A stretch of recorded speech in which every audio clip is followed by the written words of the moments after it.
What's up, YouTube? Welcome back to my channel. This is my meet prep series, episode number 4. I am taking you guys through my 12-week meet prep, and I wanted to take you through this past Saturday's heavy session. However, I actually managed to strain an adductor. So what I wanted to do in this video is take you through how to approach certain things when it comes to incurring injuries like this. Now, quick disclaimer, I am not a doctor or a medical professional, and if you do incur a severe injury, please seek professional medical advice.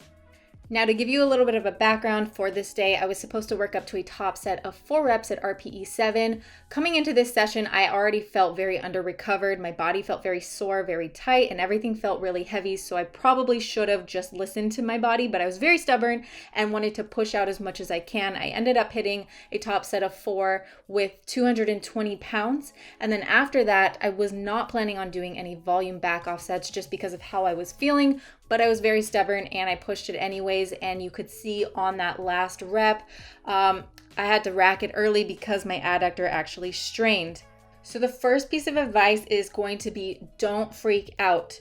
Your natural response is going to be, oh my God, this hurts so bad. I can't train. My body hates me, blah, blah, blah, blah, blah.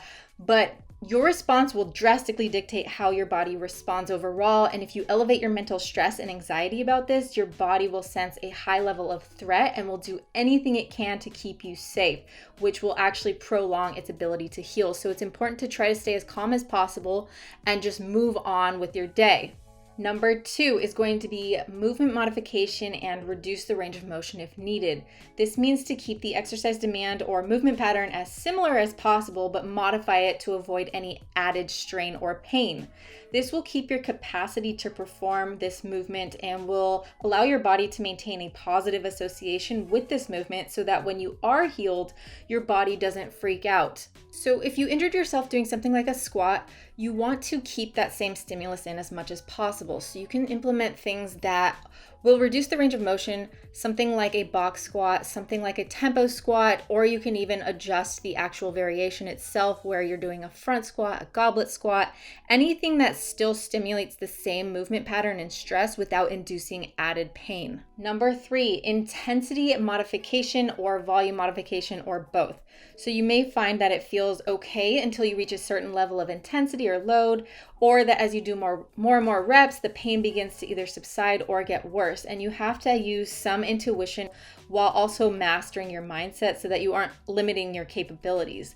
I suggest establishing a baseline threshold and slowly increasing it by about 20% or so each session, as long as the pain level doesn't increase to more than a 4 or 5 out of 10. So whatever you're doing on your current program, try to keep that as similar as possible, but reduce the amount of intensity or the amount of volume that you are currently doing enough to limit the amount of pain that you are experiencing. So this can even mean something like only doing body weight things until you start feeling that pain.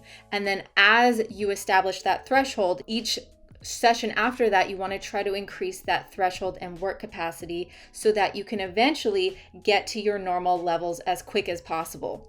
Number 4 kind of goes hand in hand with number 3. So keeping blood flow circulation high and stimulus and stress really high as well.